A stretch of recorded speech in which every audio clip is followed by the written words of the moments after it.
industry's umbrella term to firm that provide a wide range of financial products.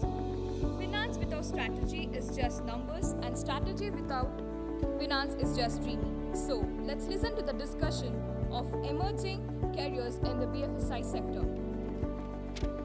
I would like to call the moderator of this panel discussion, Mr. GIII3V10, Director of GIII3V10 School of Business.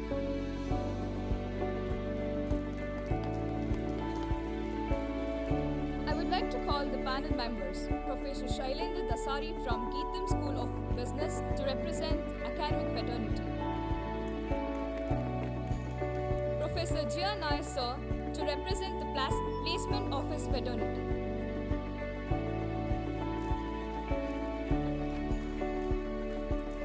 Ms. Riddhi, Manager HR Axis Bank.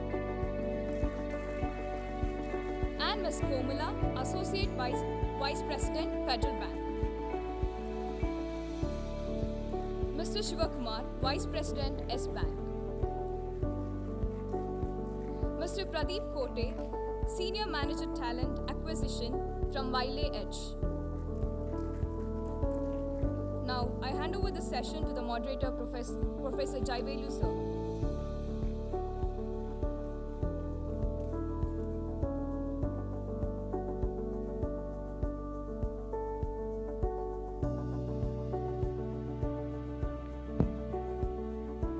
So I was just preparing what kind of questions looked at, something that adds value to the pupils and to the industry students who are here. And then I came across a report which I looked at a couple of years back. World Economic Forum 2018, the Future of Jobs report. And at that time, it had mentioned that financial services industry would have the highest disturbance in terms of skills that are relevant for them. They have mentioned 43%. And with COVID, I think financial services across the world started with demonetization and the COVID happened, and we had UPI coming in and supporting the changes that was required for us to perform as a country, as a nation. And in this, I think a lot of the nature of industry has changed. The nature of jobs and careers in the financial services industry has changed.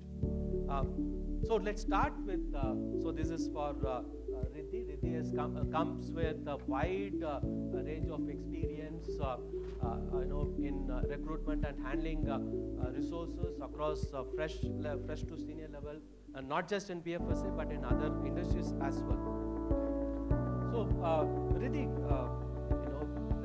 there are some reports indicating that the BFSI jobs have increased, the demand for BFSI jobs have increased, but at the same time there are indications that it's not true across the board. And so in your opinion, how do you see this BFSI sector changing in terms of the landscape of careers, and how it is likely to affect the demand, job and the career opportunities for the freshers? So good morning, I believe good afternoon to everyone, and it's pleasure being here. Trust me, it's genuinely a pleasure meeting all of you. I'll directly deep dive onto the question as we are in short of time. So actually, there was a time where we were categorizing talent on the basis of the experience, but today we do not. Any of the industry, trust me, we do not get into that. We are happy to have fresh talent, and when I was seeing this portal which Sir was showing us, I was so overwhelmed at it that so many students are there who are looking forward for new opportunities, and we are here to give that new opportunities. But there is only one thing which I find lacking, is the commitment also from the students' side. Okay, this is I'm highlighting because I handle campus relationship and I keep on talking to young talent, and we see maximum attritions in campus placements, which is also a challenge. Why does this happen? I'll just give you a very, very simple example. Everybody who is passing out as an MBA or as a graduate, they feel that okay, I'm passing out and I'll directly be in an AC air conditioned office and I'll start throwing orders on everyone. You cannot go to Z if you do not start from A. That's the general basic. Okay. So my humble request to academics, to students, please do not hesitate in starting from the scratch. That's a major challenge. We are very, very happy.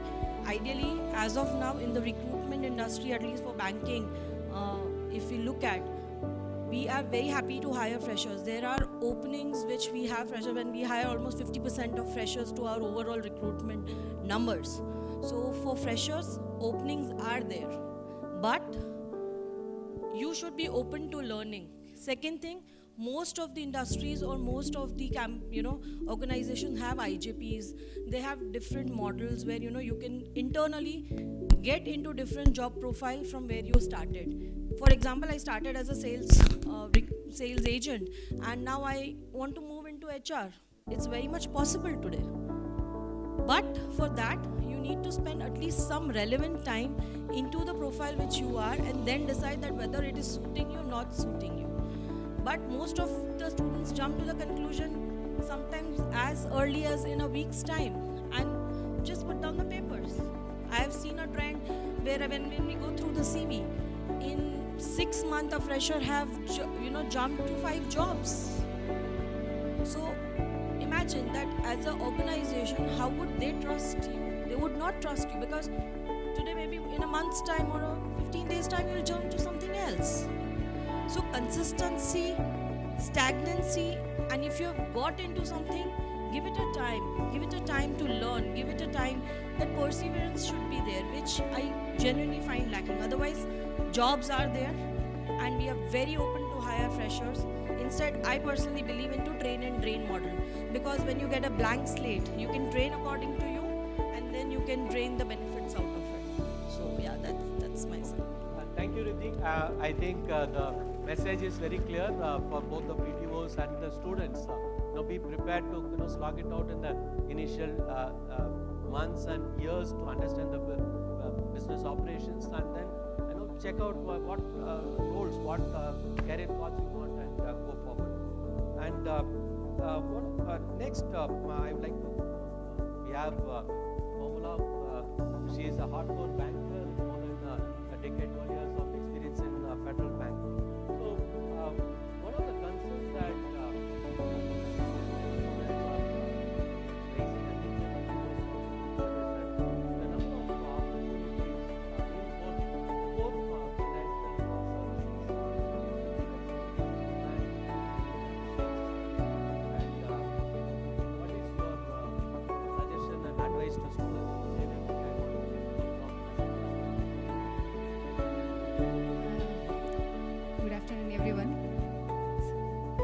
and finance.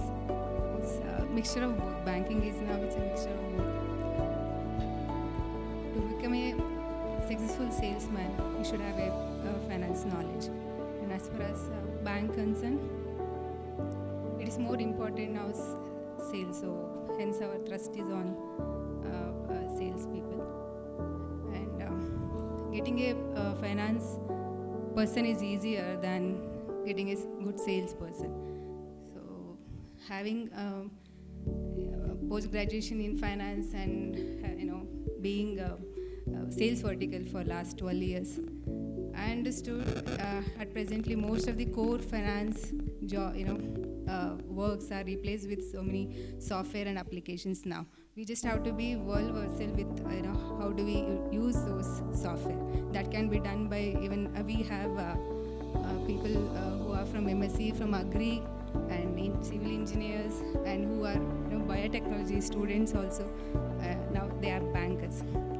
So there is no particular segment where banking is looking for. So sales is where everywhere important. It's a sacrosanct in any business. You take healthcare, sales should be there. You take even universities or colleges, sales is important, because as long as we prepared our students well, but if they are not placed in the right place, so that is where sales comes into picture. So having said that, knowledge is very, very important.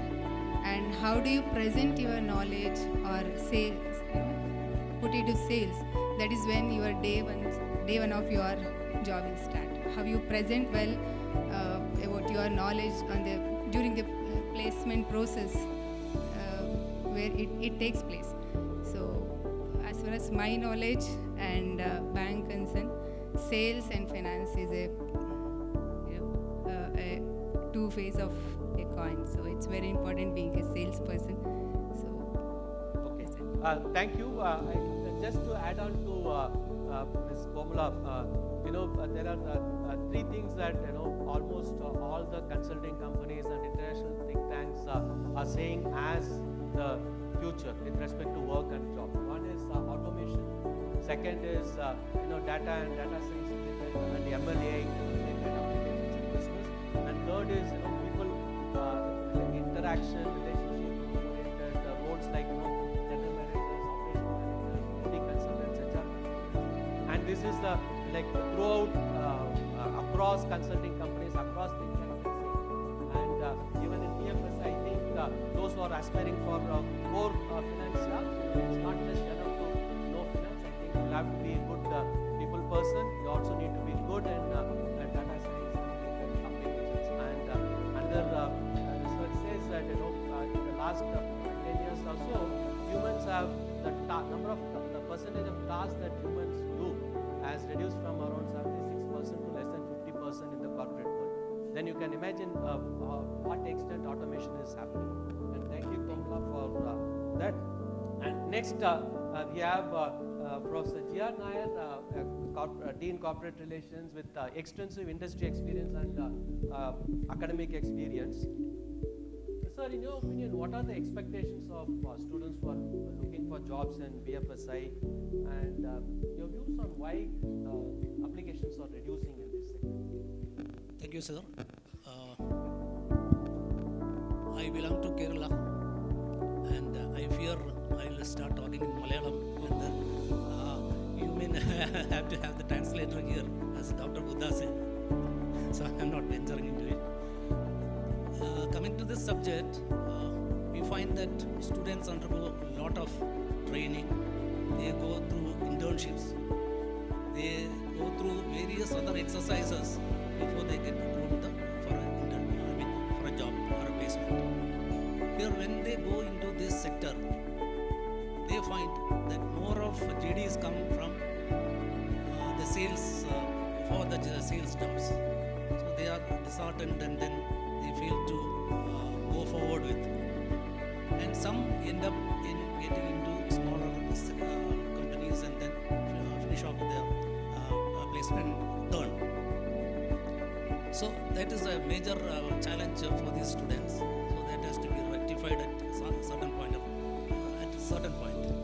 The second thing that happens is mostly the best jobs they expect to come as in the start of the placement season, but that doesn't happen with companies that are from this sector.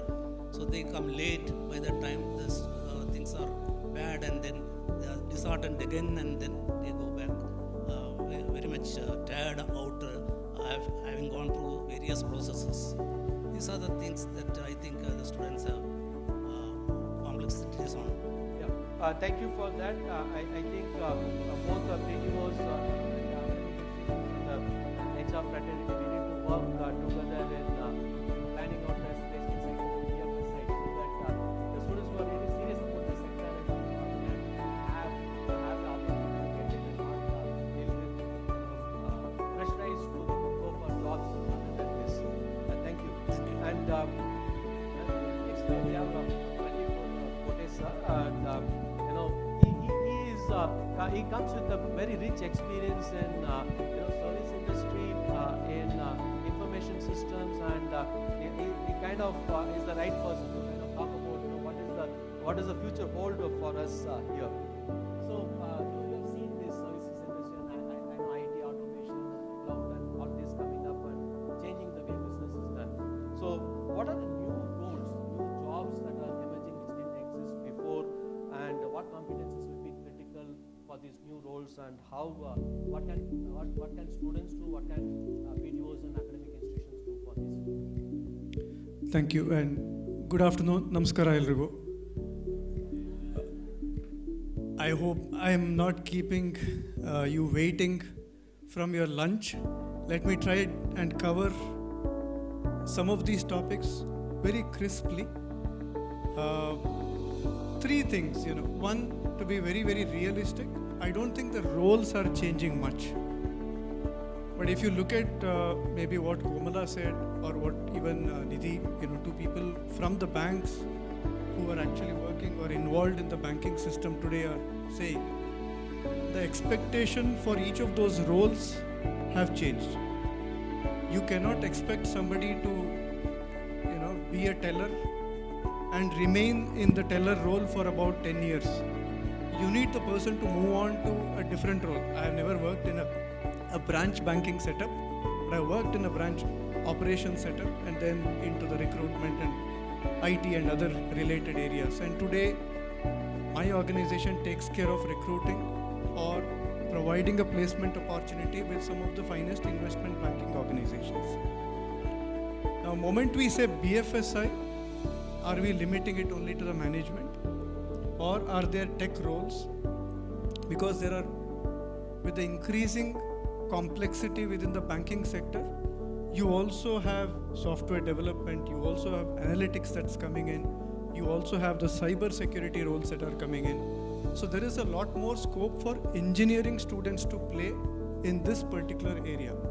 I think that's where GIII3V10 or engineering colleges and the TPO representatives from many of the colleges that we are in touch with, I'm sure that's what they will be looking for. Let me put, I think, the first part of the question I have answered from a role perspective. The next part is, there are 2 or 3 things that I find we need to change as a system. I saw Mr. Buddha sir earlier from the AICT also was making a mention about how the internships in the next phase has to change. It has to be a cumulative effort from everyone. Moment we start looking at placement as a siloed aspect, where placement officer is taking charge of generating certain numbers at the end of the year, I think that kills the entire system. It has to be a collective system where we have the placement officer who is only the moderator, and the intent is from the student. The student has to have that intent, and the right content is provided by the faculty. When these 3 actually work very well, I think that's the only time we will actually be able to make a difference to the students. See, at the end of the day, students are freshers. They don't have so much of knowledge per se on their own. Can the faculties guide them to the right kind of domains or aspects or topics that they can actually go and do a research? Maybe computer science students, they exactly know how to write a particular code in Java, C++, whatever it is.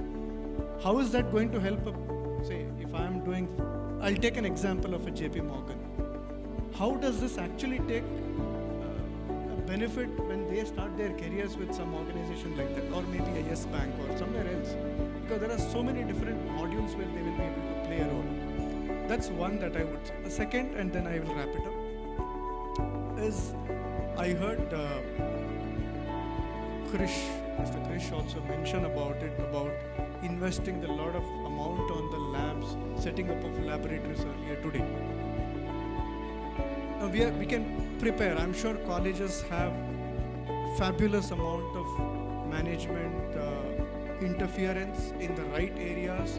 They are able to enable a lot of stuff. They are able to create a physical infrastructure, the external infrastructure.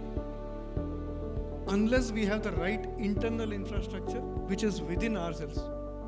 Let me give you a very simple example, and then maybe just to give you the relative understanding of what I'm talking about. I was interacting with students of a particular college very recently, and we had students of engineering as well as MBA there. I picked up some students from the electronics and communication side, asked them, what is the latest in the telecom side? And somebody mentioned 5G.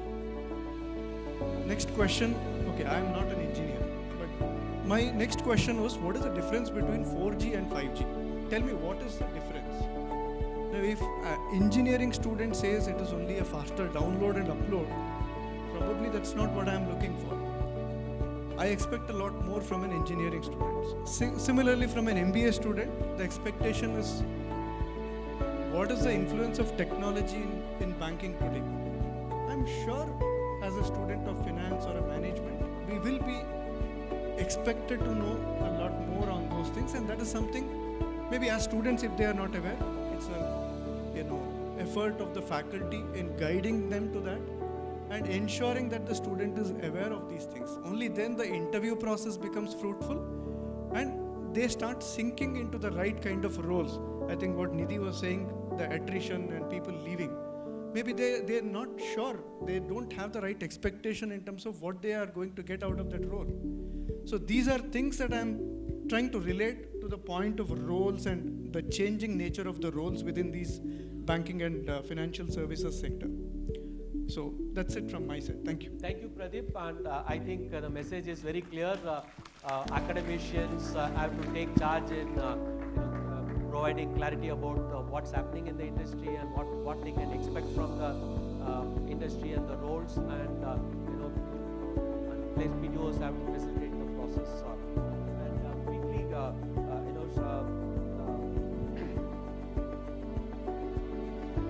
Shivkumar, this mostly we have to say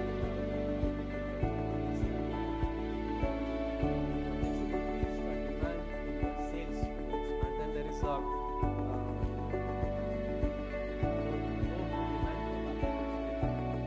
can you throw some light on how the sales force can Good afternoon. So, I'm going to give a very limited message on why sales. Before that, I wanted to tell why banking and finance job. So, you might have seen 2008, lot of recession happened. So, lot of other sector they've lost the job, like IT sector. Even during the COVID, a lot of hospitality they have lost the job. So banking is always evergreen. Whatever the condition, so banking staff will never lose the job. It is very highly secured. One.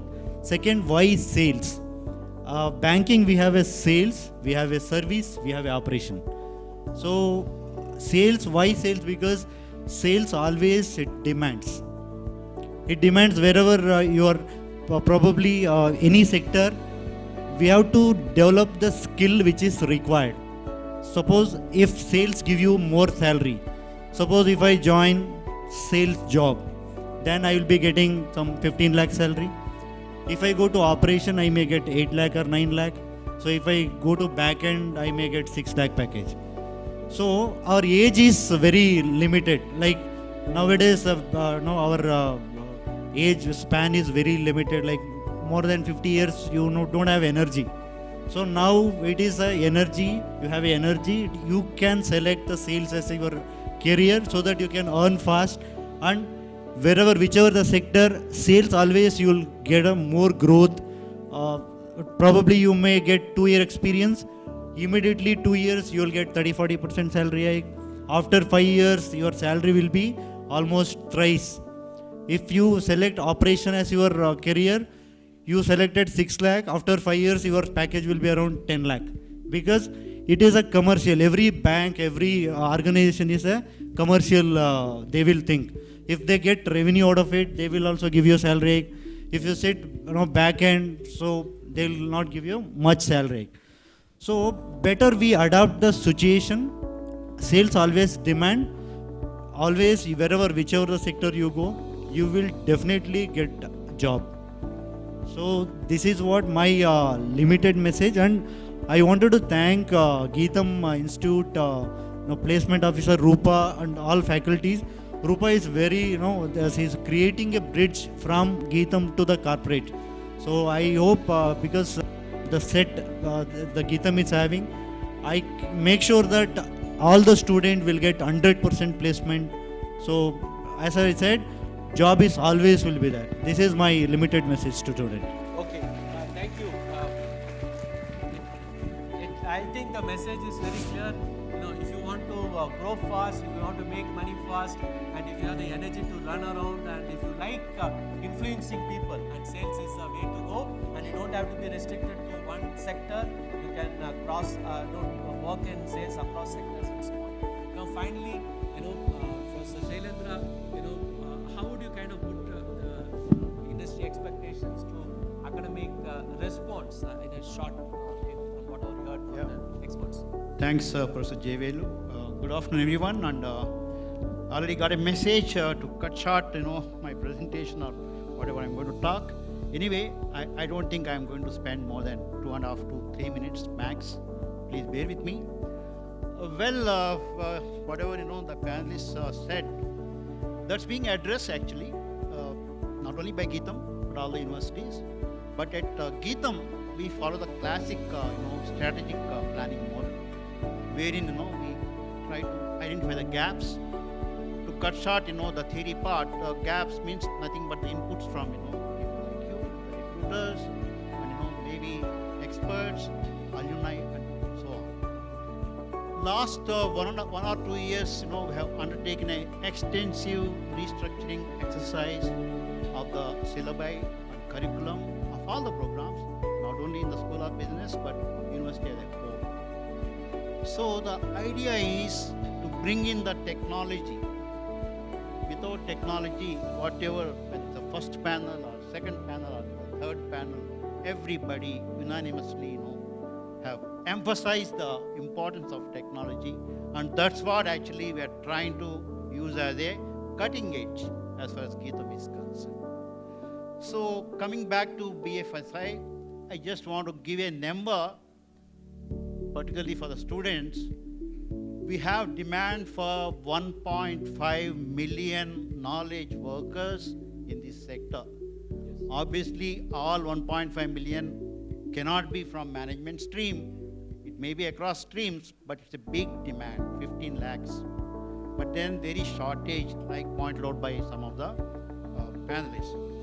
So coming back to what we are doing as, an university, basically in our curriculum, in our structure, we are going to give a lot of importance to soft skills.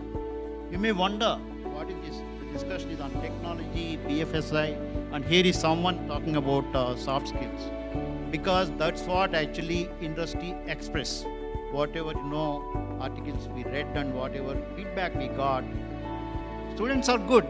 They have talent, they have knowledge. But when it comes to, maintaining relationships with customers or, holding on to their emotional intelligence, there are some gaps. Therefore, we do, give importance to soft skills. Apart from that, there are a lot of technical skills required, so I don't have to talk more about that. In our core syllabus, there are courses like core means compulsory. Business analytics is a compulsory course. It's not no more an elective or optional. Likewise, innovation and entrepreneurship and services management. These are compulsory courses. This is the way we have addressed. Then electives, there are many, but to name a few, for example, financial markets, derivatives, and financial analytics again. And of course, retail banking. And also we have something, coming to technology, machine learning. These are offered to students of management. I'm not talking about the School of Technology. They can take this elective, database management, big data, analytics. These are few of the electives. Since I don't have too much time, I'm cutting short. I'm not going to give the entire list. Now finally, what we teach or what students learn will not be complete unless the students take up certification programs. We do encourage them, not only Coursera, they can go outside Coursera, MOOCs, or there are so many institutions of repute which offer short-term certification programs. Through that, we believe students can enrich their learning. And apart from that, we invite, people like you to come and share your views by way of guest lectures with our students. That's a regular feature in our university. And School of Business particularly, we have summer internship, which is for 6 weeks, and it has 6 credits. It's like 2 subjects. So we take it very seriously. So through that, again, the students' learning actually happens because they have to work for a company as if they're an employee. And then we have field projects, we have so many other things. And last but not the least, this is all work in progress. And we have to keep working. Like one of my previous speakers said, there could be a time when all these things may become irrelevant. I don't quite agree with that, but I do accept the fact that things are evolving at a very rapid pace and the environment is very dynamic.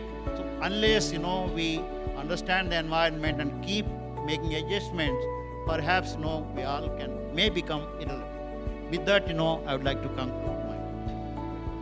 Thank you, Professor Shailendra, and let's have a big round of applause for all the panelists. And, thank you, everyone. It's been a pleasure to have this. Thank you.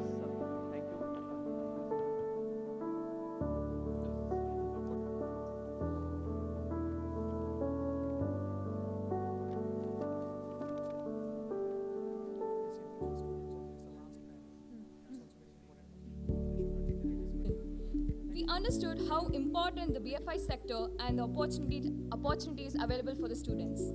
I thank each and everyone who participated in this panel discussion.